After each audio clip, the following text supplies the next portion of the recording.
성경 말씀은 누가복음 5장 17절로 26절까지입니다. 제가 먼저 교독하겠습니다. 하루는 가르치실 때에 갈릴리의 각 마을과 유대와 예루살렘에서 온 바리새인과 율법 교사들이 앉았는데 병을 고치는 주의 능력이 예수와 함께 하더라.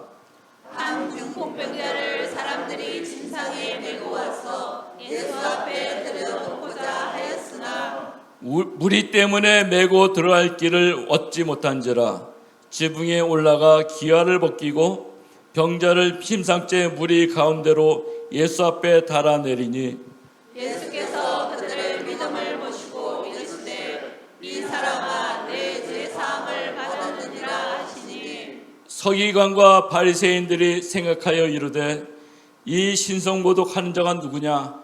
오직 하나님 외에 누가 능히 죄를 사하겠느냐? 예수께서 그 생각을 아시고 대답하여 이르시되 너희 마음에 무슨 생각을 하느냐? 내 죄사함을 받았느니라 하는 말과 일어나 걸어가라 하는 말이 어느 것이 쉽겠느냐? 그러나 인자가 땅에서 죄를 사하는 권세가 있는 줄을 너희로 알게 하리라 하시고 중풍병자에게 말씀하시되 내가 내게 이르노니 일어나 내 침상을 가지고 집으로 가라 하시매 그 사람이 그들 앞에서 곧 일어나 그 누웠던 것을 가지고 하나님께 영광을 돌리며 자기 집으로 돌아가니 다 함께 모든 사람이 놀라 하나님께 영광을 돌리며 심히 두려워하여 이르되 오늘 우리가 놀라운 일을 보았다 하니라. 아멘. 감사합니다. 오늘은 잠시만요. 네, 화면이 안 나옵니다. 나오나요? 네.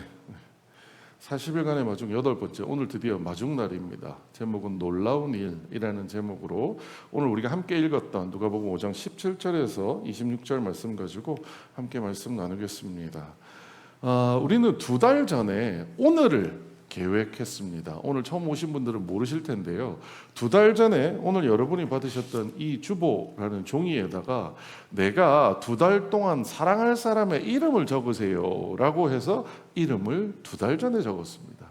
그 2달 전에 적은 그분이 오늘 여기 앉아있는 분들이세요. 네. 그리고 2달 동안 저희가 뭐를 했냐, 밖에 나가보시면 마중날 미션이라고 해서 게시판에 쭉 붙어있는 게 있습니다. 그걸 가지고 여러분들에게 시간을 내고 하다못해 간단하게 맛있는 거라도 좀 사드리고 같이 대화도 나누는 시간을 가졌습니다. 그리고 오늘 생각보다 많은 분들이 이 자리에 함께 해주셔서 얼마나 감사한지 모르겠습니다. 또 하나 정말 처음 교회 오신 거나 막 정말 오랜만에 교회 오셨을 텐데 교회가 여러분을 좀 더 시원하고 멋진 공간에서 분위기 좋게 맞이했으면 좋았을 텐데 이런 조금 불미스러운 상황으로 여러분을 맞이하게 된 게 한편으로는 또 죄송하기도 합니다. 자, 그래서 우리 주변을 돌아보시면서 오늘 새로 오신 분들 보시고 함께 인사했으면 좋겠습니다. 앞에 보시는 말씀처럼 잘 오셨습니다. 예수님의 마음으로 환영하고 사랑합니다. 함께 인사하겠습니다. 잘 오셨습니다. 예수님의 마음으로 환영하고 사랑합니다. 네, 감사합니다. 또 하나 오늘 제가 함께 감사하는 마음, 축하드리는 마음을 나누고 싶은 존재가 있습니다. 뭐냐면 오늘 여러분께서 어떤 분들은 오늘 이 자리에 함께 하셨고요. 어떤 분들은 2달 전에 함께 주보에다가 이름을 올렸지만 오늘 예배에는 함께 참석하지 못한 분들도 있습니다. 여러분, 그런 분들 우리 교회 성도님 중에 지금 내가 사랑했던, 내가 2달 동안 함께 시간을 나누었던 그분은 이 자리에 나오지 못해서 내가 너무 좀 서글프고 슬퍼요 라고 하는 마음들 가지신 분들 있을 겁니다. 그런데요, 여러분 전혀 그렇게 생각하지 않으셔도 됩니다. 8주 내내 제가 말씀드렸습니다. 저희 마중날의 목적이 뭐라고요? 좋은 이웃이 되는 겁니다. 우리가 좋은 이웃이 되는 것이 목적이지, 이 교회 한 번도 안 나오신 분들이 오늘 이 자리에 나오는 것은 우리의 궁극적인 목적은 아니었다라는 것을 기억해 주시면 좋겠습니다.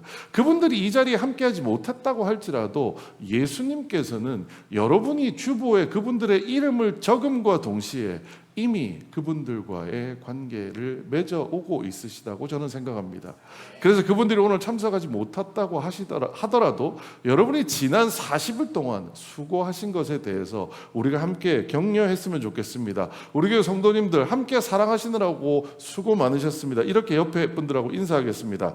사랑하느라 애쓰셨습니다. 주님이 그 마음을 알고 계십니다. 감사합니다. 정말 여러분 수고 많으셨습니다. 예. 오늘 교회 새로 나오신 분들 너무 환영하고, 지난 2달 동안 그렇게 이웃을 섬기기 위하여 삶의 현장에서 수고해 주신 여러분 진심으로 감사하고 축복합니다. 하지만 오늘 설교는 조금 불편한 질문으로 시작해 볼까 합니다. 여러분, 요즘은 AI가 사람이 하는 일을 대체하는 시대가 되었습니다. 사람과 사람이 대화하는 것보다 유튜브를 바라보는 것이 훨씬 더 즐거운 시대가 되었습니다. 유튜브 속 들어가 보면은요, 여러분 많이 보셨죠? 뭐 애들 연애 프로그램 이런 것도 있지만, 또 하나는 내가 듣고 싶었던 교수님의 강의부터 시작해서 심지어 훌륭한 목사님의 설교까지 들을 수 있는 것이, 방 안에서 내 손 안에서 들을 수 있는 것이 요즘 세상입니다. 그러다 보니까 어떤 분들은 이렇게 묻곤 합니다. 아직도 교회 같은 데를 다닙니까? 여러분, 이 질문에 대해서 어떻게 생각하세요? 아직도 교회 같은 데를 다니고 있는 분들과 오늘 오랜만에 혹은 처음으로 교회에 나오게 되신 분들 입장에서 아마 생각이 조금들 다르실 거예요. 왜 우리는 이렇게 AI가 세상을 대체하고 유튜브만 들어가도 좋은 얘기 얼마든지 들을 수 있는 시대에 왜 교회를 다녀야 할까요? 수많은 철학과 수많은 가르침만으로도 내 머리가 벅찬데 왜 우리에게는 예수님이 필요한 걸까요?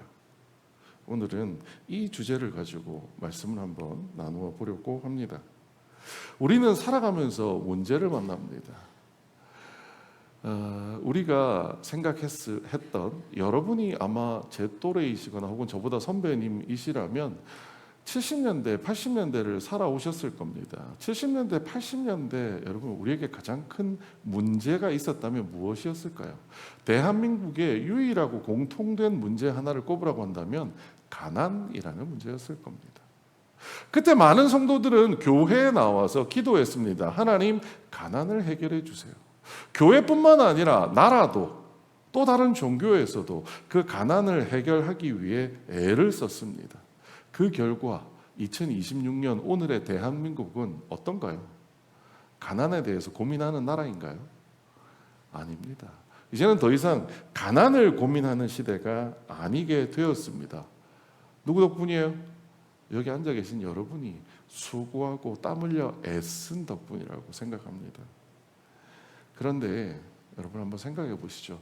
그 시절에는 우리에게 정말 크고 대단한 문제, 가난이라는 문제가 있었습니다. 그래서 모두는 그 가난이라는 문제만 해결되면 우리가 잘 살게 되고 행복하게 될 거라고 생각했습니다. 그런데 26년 가난하지 않은 대한민국을 살아가는 우리, 여러분은 어떠세요? 행복하세요? 70년대, 80년대 가난한 시절보다 오늘이 더 행복하다고 여러분 말씀할 수 있으세요? 가난이라는 문제가 해결되고 났더니 그 뒤에 사실 더 큰 문제가 도사리고 있다는 것을 우리는 발견하였습니다. 더 큰 문제가 뭔가요? 수많은 갈등이 존재합니다. 요즘 잘 알고 있는 정치적인 갈등, 빈부격차에 의한 갈등, 나이가 드신 분들과 젊은 세대의 갈등, 심지어 남자와 여자가 갈등하는 시대를 우리는 살아갑니다.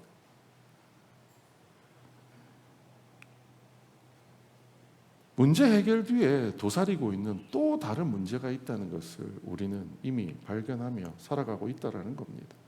그래서 이 시대를 두고 뭐라고 얘기하느냐? 하고 싶은 것은 많지만 할 수 있는 것은 많지 않은 세상이라고 이야기합니다.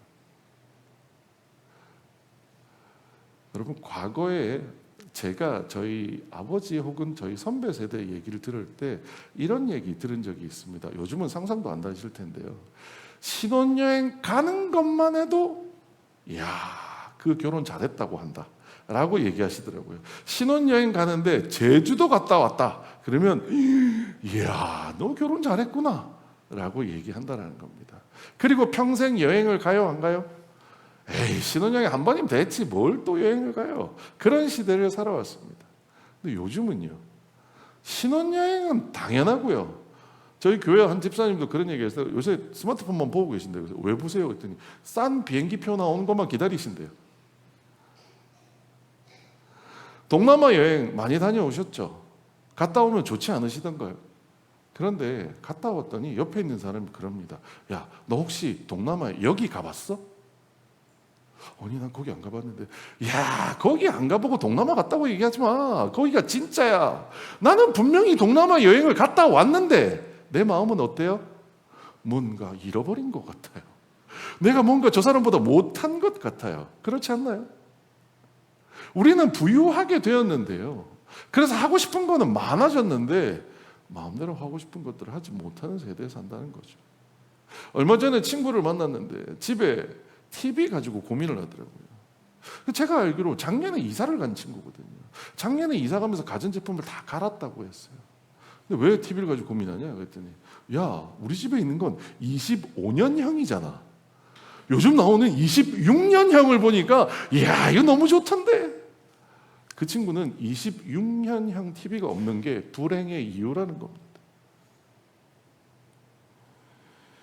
칼라 TV만 있어도 좋았던 시절이 있었는데 이제는 25년형 TV를 가지고 26년형이 아니라고 수달거리는 시대에 우리가 살아가고 있다는 거죠. 전 이 시대를 이렇게 명명해 보았습니다. 남의 떡이 커 보여서 슬픈 시대라는 겁니다. 엄친아 전성기. 엄마, 친구, 아들은 다 가지고 있는 것 같은데, 다 훌륭한 것 같은데 나는 아니다. 그래서 저는 이 시대를 병리학적, 심리병리학적으로 뭐라고 표현하느냐? 우울의 시대라고 얘기합니다.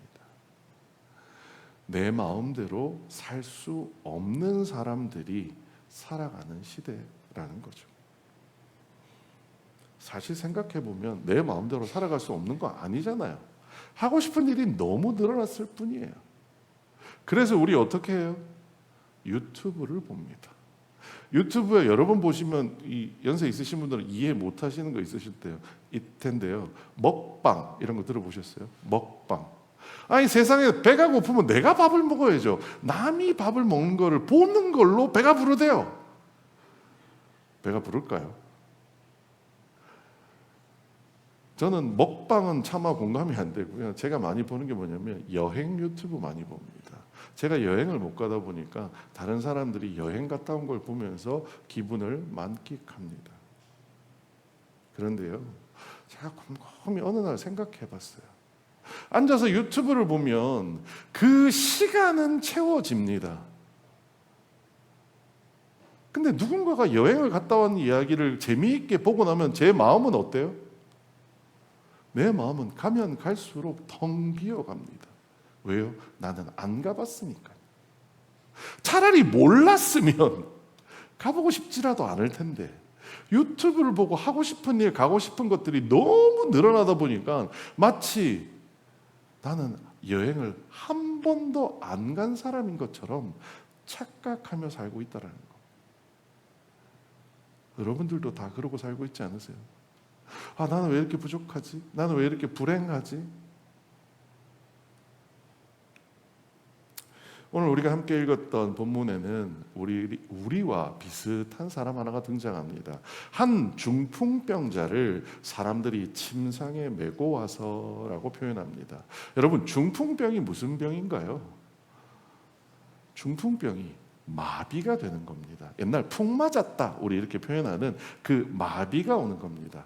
이 성경에 나와 있는 이 사람이 뇌에 의한 마비인지 아니면 실제 어디가 문제가 생겨가지고 근육에 문제가 생겨서 마비가 된 건지는 모르겠지만 무언가 마비가 되었다라는 겁니다. 마비라는 게 뭔가요? 나는 분명히 내 몸에 손이 달려 있는데 그 달려 있는 손을 내 마음대로 하지 못한다라는 거. 머릿속으로는 분명히 왼쪽 팔을 들고 있는데 실제 몸은 팔이 안 움직이는 거예요. 마음대로 살 수 없는 삶. 현대인의 모습과 중풍병자가 저는 어딘가 닮아 있다라는 생각을 했습니다. 뭔가 하고 싶은 건 되게 많은데 그래서 유튜브나 SNS를 통해서 그 하고 싶은 것들을 내 시간 속에 채워보려고 애를 썼는데 그거를 보면 볼수록 내 마음은 공허해지고 점점 비어져만 가는 경험을 하고 있는 것이 요즘 우리라는 겁니다. 그리고 오늘 성경에 나와 있는 그 중풍병자 역시 그도 하고 싶으나 몸을 마음대로 가누지 못하는 사람이라는 겁니다. 그는 심지어 자기 발로 의사를 찾아갈 수조차도 없는 사람이었습니다. 그래서 저는 우리를 정의함에 있어서 우리가 왜 예수 그리스도가 오늘도 필요한가라는 질문에 첫 번째 저의 답은 이겁니다. 우리는 하고 싶어도 스스로 할 수 없는 사람이기 때문이라는 겁니다. 우리는 뭔가 내 마음을 채우기 위하여 유튜브를 봅니다. 하지만 유튜브로는 시간은 채워질지 몰라도 내 마음은 채워지지 않습니다. 마치 중풍병자가 스스로 팔을 움직이고 싶지만 팔을 움직이지 못하는 것처럼 오늘날 우리가 살아가는 우리는 스스로 무언가를 할 수 없는 사람이기 때문에 완벽하게 살아갈 수 없는 사람이기 때문에 예수가 필요하다는 겁니다. 그 중풍병자에게는 다행히도요 친구들이 있었습니다. 친구들은 다행히 그와 같은 장애가 있는 사람은 아니었습니다. 그래서 그들은 그 친구를 위해서 침상을 만들기 시작합니다. 그들이 침상을 만든 이유는 한 가지입니다. 어딘가에서 소문을 들었기 때문입니다. 그 소문이 뭐냐? 야, 여기에 용한 의사가 있대. 옛날 2000년 전에는 의사가 있던 시절이 아닙니다. 그들에게 용한 의사가 누구냐? 메시아 예수 그리스도였습니다. 야, 내가 소문을 들어보니까 그 예수라는 사람을 만나면 네가 가지고 있는 문제가 해결이 된대. 어떤 사람은 자리에서 벌떡 일어났다고 하고 어떤 사람은 눈이 멀었었는데 눈이 떠졌었다고 얘기해. 야, 우리 친구도 그 예수님을 만나면 마비되었던 것들이 좀 풀리지 않겠어? 그래서 그들은 침대를 자기들이 만듭니다. 그래서 그 침대에 친구를 눕히고 그 친구를 데리고 나아옵니다. 그들은 그 친구를 침대에 눕힌 채 어쩌면 네 귀퉁이를 한 사람씩 요즘 그 구급대원처럼 한 사람씩 옆에를 하나씩 들고 그 친구를 옮겼을지도 모릅니다. 그래서 그들은 예수님 앞에 그를 데려옵니다. 한 중풍병자를 사람들이 침상에 메고 와서 예수 앞에 들여놓고자 하였으나 라고 표현합니다. 메시아가 있다라고 하는 그곳에 나아가는 겁니다. 그들이 생각할 때 그 메시아 앞에 자기의 친구를 데려다 놓으면 그 메시아가 내 친구를 깨끗하게 고쳐줄 거라는 믿음을 가지고 나아가는 겁니다. 그런데 예수님 계시다는 집 앞에 도착해 보니까 문제가 하나 생겼습니다. 문제가 뭐냐?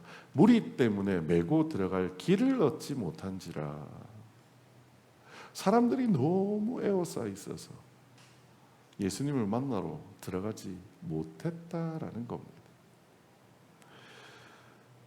저는 이 장면 보면서 요즘 생각합니다. 오늘 처음 교회 나오신 분들 계실 텐데요. 혹은 교회를 다니다가 한동안 교회를 다니지 않다가 다시 나오시는 분들도 이 자리에 아마 계실 겁니다. 감히 여러분께 한번 여쭤볼게요. 여러분, 교회를 다니다가 교회를 그만 다니신 이유가 뭐세요?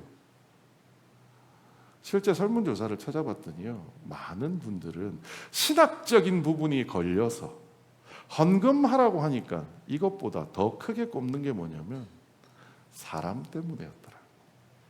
사람 때문에.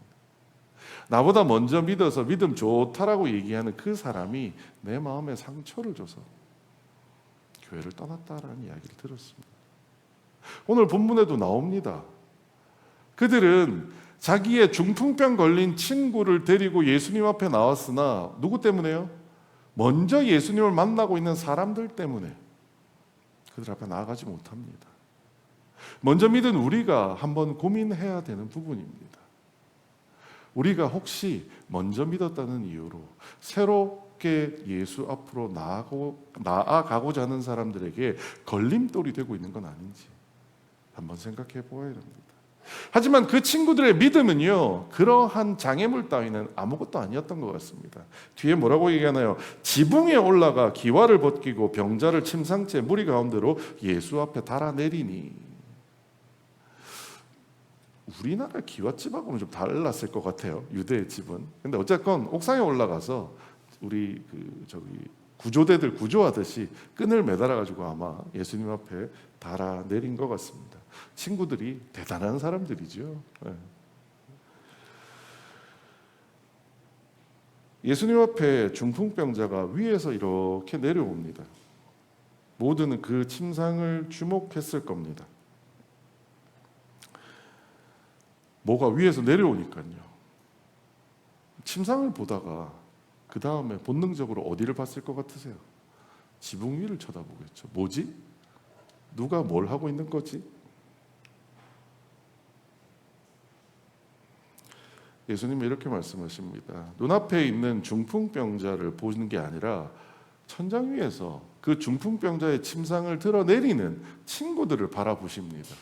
그리고 뭐라고 얘기하시느냐? 예수께서 그들의 믿음을 보시고 라고 이야기합니다. 지금 중풍병자는 한 게 있어요? 없어요? 아무것도 없습니다. 그냥 침대에 누워 있었을 뿐이에요. 소문을 들은 것도 누구예요? 친구들입니다. 간이 침대를 만든 것도 누구예요? 친구들입니다. 그 침대를 끌고 예수님 앞에까지 온 사람이 누구예요? 친구들입니다. 사람들이 에워싸 있으니까 예수님 앞에 나아갈 수 없어서 지붕을 뜯고 위에서 내리는 일까지 그런 수고를 한 게 또 누구예요? 친구들입니다. 예수님은 중풍병자를 보신 게 아니라 그 친구들의 믿음을 보셨다라고 이야기하십니다. 이 자리에도 그런 친구들이 있습니다.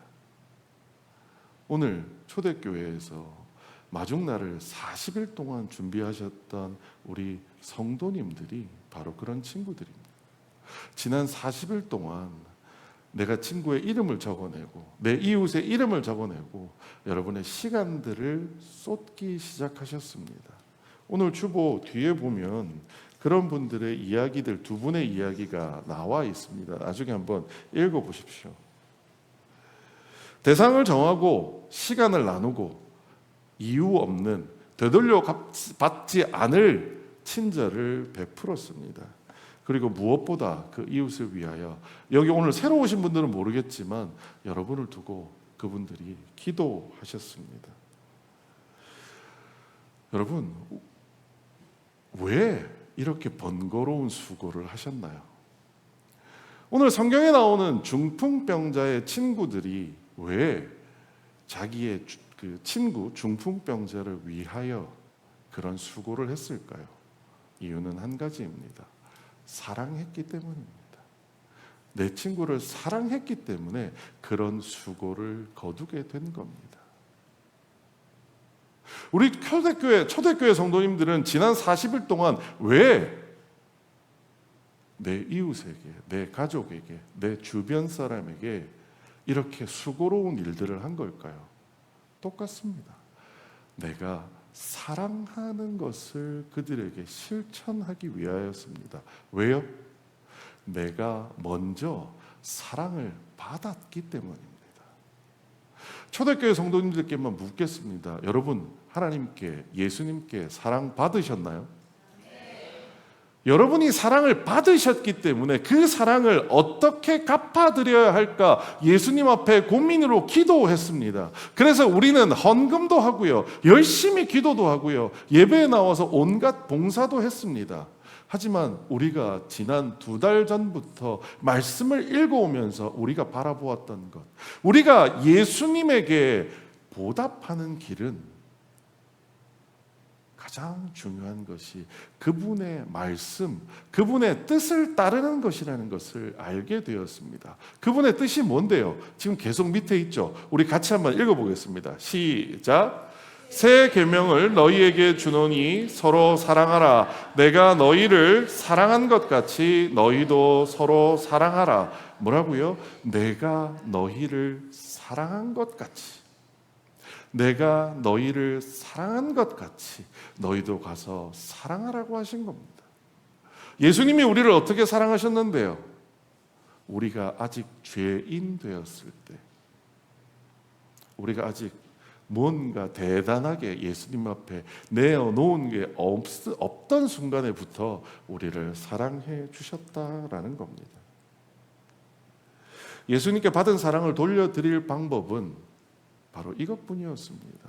내가 나가서 이웃에게 좋은 이웃이 되는 거였습니다. 그래서 우리는 지난 40일 동안 여기 새로 오신 분들을 비롯하여 오늘 참석하지 못하셨지만 우리가 품었던 그분들에게 다할 수 없는 친절을 베푸며 시간을 나누며 사랑을 나누며 좋은 이웃이 되기 위하여 애써왔던 겁니다. 오늘 여기에 참석하신 분들, 이 자리에 앉아 있을 수 있는 이유도 사실 그분들이 그렇게 마음을 품고 여러분에게 좋은 이웃이 되기 위하여 사랑하였기 때문이라는 겁니다. 그래서 왜 아직도 예수가 필요하냐라는 질문에 저의 2번째 대답은 내 문제를 해결할, 예수 앞으로 나를 데려다 줄 수 있는 친구가 필요하기 때문이라는 겁니다. 여러분 스스로 예수님을 만날 수도 있겠지만 여러분이 오늘 교회에 나올 수 있었던 이유가 뭐예요? 먼저 교회에 와서 예수 그리스도의 사랑을 받은 사람이 있었기 때문에 여러분에게 그 수고로운 사랑을 하며 여러분을 이 자리로 인도할 수 있었다라는 겁니다. 예수님은 그 친구들의 믿음을 보셨습니다.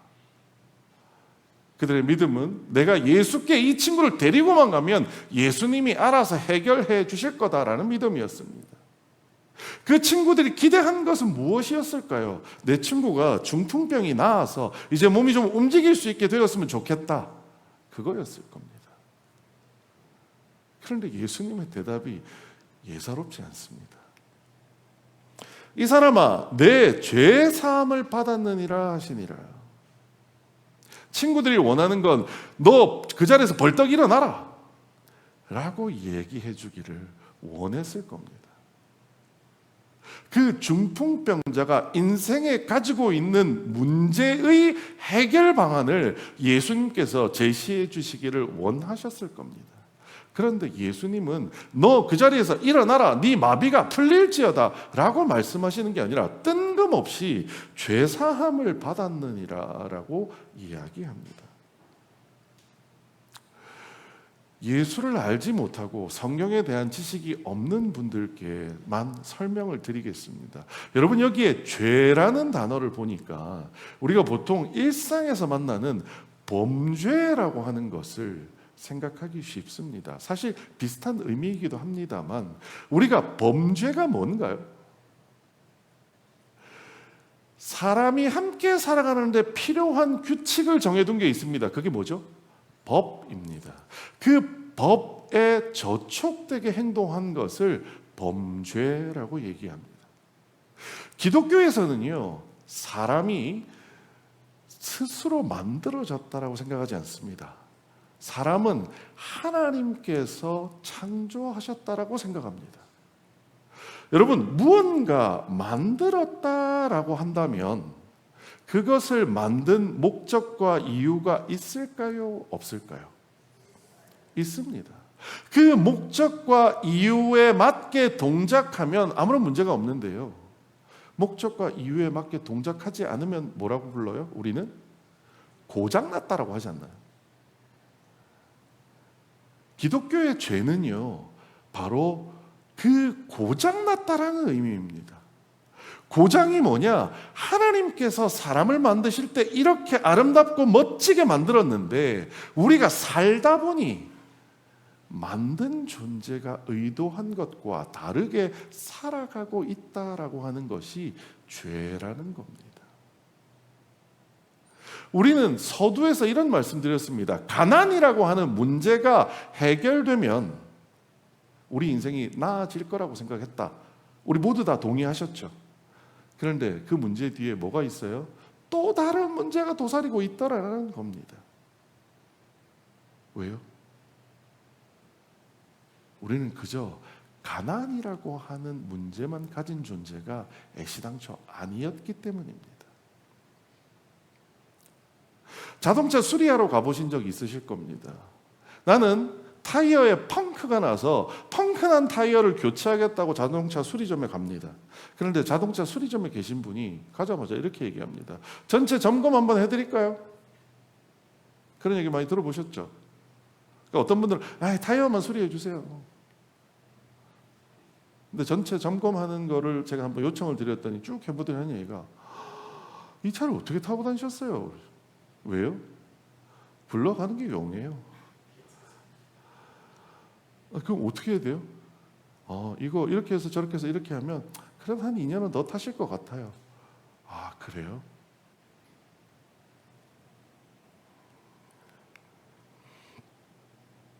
예수님이 오늘 중풍병자를 향하여 죄 사함을 받으라라고 얘기한 의미는 뭐냐면, 예수님께서는 그저 중풍병 하나를 고쳐주겠다라고 말씀하신 게 아니다라는 겁니다.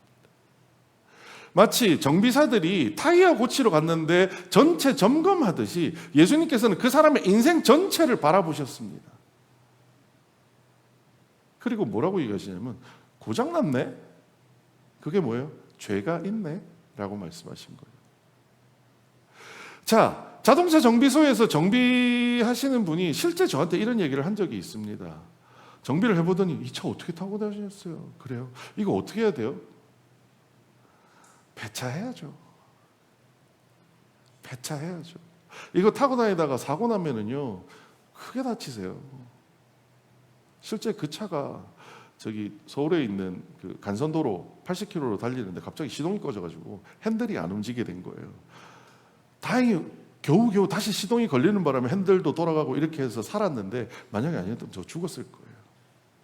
그 자리에서 정비사가 뭐라고 얘기를 하냐면, 이 차 폐차해야죠. 폐차해야죠라고 얘기하는 순간 그 차는 뭐가 돼요? 폐차가 됩니다. 지금 예수님이 죄 사함을 받았노라, 이 얘기 무슨 뜻이에요? 너 고칠 수 있어. 너 고칠 수 있어. 이 얘기 하신 거예요. 그 자리에서 야, 너는 죄 때문에 안 되겠다 라고 하면 그 인생은 폐차되는 인생이라는 겁니다. 그런데 예수님은 그가 가지고 있는 중풍병 하나, 타이어 하나 고쳐준다고 이 사람의 문제가 다 해결되겠어요? 안 됩니다. 그래서 전체 점검을 하신 거예요. 전체 점검을 해보고서 이거 안 되겠다, 그냥 가라 라고 하는 게 아니라 네 죄 사함을 받았느니라. 뭐라고요? 내가 널 고쳐줄 수 있겠다라고 얘기하셨다라는 겁니다. 우리는 눈앞에 있는 문제에 집중합니다. 실제 교회 나오시는 분들, 많은 분들이 그렇게 하세요. 나한테 이런 문제가 있습니다. 건강에 문제가 있습니다. 재산에 문제가 있습니다. 가족에 문제가 있습니다. 하나님, 내가 이 문제 하나님 해결해 주시면 내가 예수 믿을게요. 여러분, 거기 이렇게 나오신 분들 여기 대부분이세요. 이상한 거 아닙니다. 하지만 그 문제 해결 받으러 나온 자리에 예수님은 어떻게 하세요? 전체를 점검해 주세요. 우리의 인생을. 그리고 예수님은 언제나 변함없이 말씀하십니다. 네 죄 사함을 받았다. 무슨 뜻이에요? 할 수 있다. 넌 바뀔 수 있다. 그저 지금 네 눈앞에 있는 그 아픈 거, 네 눈앞에 있는 가족의 문제, 네 눈앞에 있는 재산의 문제가 해결되는 게 다가 아니다. 그거 해결돼봤자 그 다음 문제, 그 다음 문제, 그 다음 문제 줄줄이 터질 거다. 왜? 네가 문제가 있기 때문이다. 그런데 예수님은 우리에게 그러한 문제를 해결해 주시겠다고 약속하고 있는 겁니다. 내 제사함을 받았느냐 수리가 가능하다라는 겁니다. 오늘 이 자리에 오신 여러분들도 어쩌면 어떤 문제를 들고 오신 분도 있을 겁니다. 그 문제를 위해서 제가 기도하겠습니다. 그 문제가 해결되도록요. 하지만 교회는요, 문제의 해답만 가져가는 곳이 결코 아닙니다.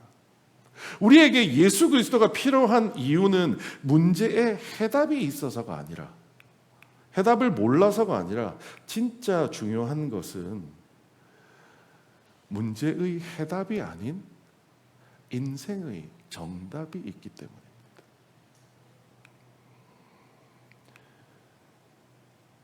예수님은 결국 인생의 정답을 제시해 주겠노라고 말씀하시고 나서 이렇게 그에게 말씀하십니다. 일어나 내 침상을 가지고 가라.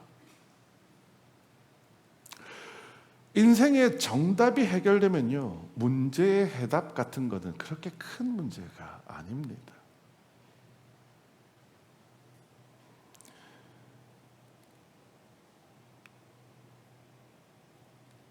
그리고 그는 누웠던 것을 가지고 하나님께 영광을 돌리고 자기 집으로 돌아가게 됩니다. 사람들이 그 중풍병자를 바라보며 이렇게 얘기하죠. 모든 사람이 놀라 하나님께 영광을 돌리며 심히 두려워하여 이르되 오늘 우리가 놀라운 일을 보았다 하니라. 뭐가 놀라운 일이에요? 병자가 나은 일이에요? 병자가 낫는 것도 놀라운 일이죠. 하지만 더 중요한 것은요, 병이 나은 것이 아니라 죄 사함이 선언된다라는 겁니다. 여러분, 병원 아프신 적 있으시잖아요. 병원 가니까 어떻게 되던가요? 아픈 게 낫습니다. 그런데 어떻게 돼요? 또 아프지 않던가요? 아픈 게 해결되고 나면 재산에 문제가 생기지 않던가요? 모든 것들이 다 해결되었다고 생각하는데 뜬금없이 가족 안에 문제가 생기지 않던가요? 예수님이 그런 우리를 향하여 말씀하십니다. 너희는 나에게 문제의 해답을 찾으러 왔을지 모르겠지만 나는 너에게 인생의 정답을 줄 수 있는 존재다라고 말씀하고 있는 겁니다. 예수님은 문제의 해답을 넘어서 인생의 정답을 주시는 분이기 때문에 아직 우리에게 예수 그리스도가 필요하다라는 겁니다. 우리는 성경대로 40일 동안 이웃을 사랑하기 위하여 나섰습니다. 이웃을 사랑해보니 어떻던가요? 전 하나님이 우리에게 주신 인생의 정답은 하나님을 사랑하고 이웃을 사랑하라고 하는 그 말씀, 두 가지 말씀 안에 다 들어있다고 생각합니다. 예배 꼬박꼬박 와라, 헌금 내라, 기도 많이 해라, 성령 받아라, 뭐 금식해라. 아니요, 그런 것도 해야죠. 하지만 중요한 두 가지, 하나님을 사랑하고 이웃을 사랑하는 것이 우리 인생의 정답이라는 사실을 예수님은 이미 2000년 전에 성경을 통하여 우리에게 제시하여 주셨다라는 겁니다. 오늘 말씀을 정리하겠습니다. 우리는 하고 싶어도 스스로 할 수 없는 사람들이기 때문에 예수가 필요합니다. 우리를 예수 앞으로 인도할 믿음의 사람이 필요하기 때문에 아직도 예수와 교회가 필요합니다. 그리고 마침내 예수님이 우리의 문제의 해답이 아니라 인생의 정답까지도 주실 수 있는 분이기 때문에 우리 인생에 여전히 예수님이 필요하다는 겁니다. 여러분 인생은 어떠신가요? 평탄하시고 아무런 문제 없으신가요? 아니면 남들은 모르지만 내 마음 안에는 어딘가 모르는 답답함, 우울함. 남들은 이상하게 생각하죠. 25년도 텔레비를 가지고 있으면서 26년도 TV를 안 가지고 있다는 걸 불행해하는. 근데 그 사람한테는 그게 정말 큰 불행이거든요. 왜요? 마음을 다쳤기 때문에. 하나님은 우리의 그 마음을 고쳐주신다라고 말씀하시는 겁니다. 오늘 말씀을 마무리하면서 우리가 함께 설교 전에 불렀던 찬양, 기대라는 찬양입니다.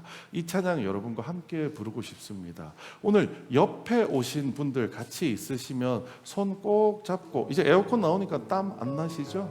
손 꼭 잡고 우리 함께 이 찬양 함께 불러봤으면 좋겠습니다. 주 안에 우린 하나, 모습은 달라도 예수님 한 분만 바랍니다 라고 하는 이 찬양 우리가 함께 불러보도록 하겠습니다.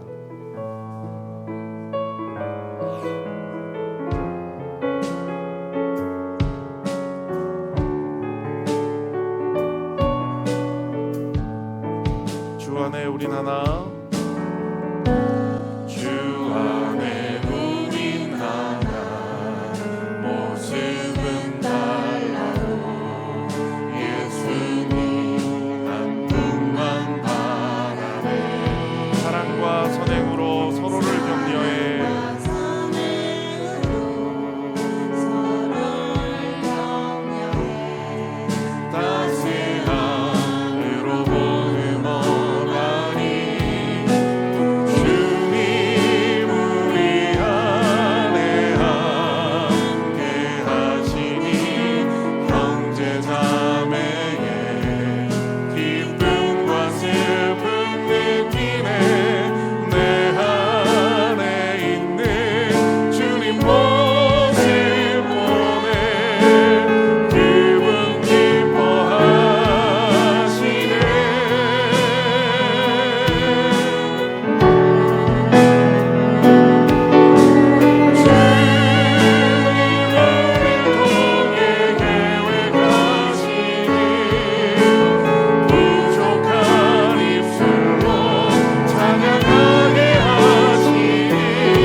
예배를 마치도록 하겠습니다.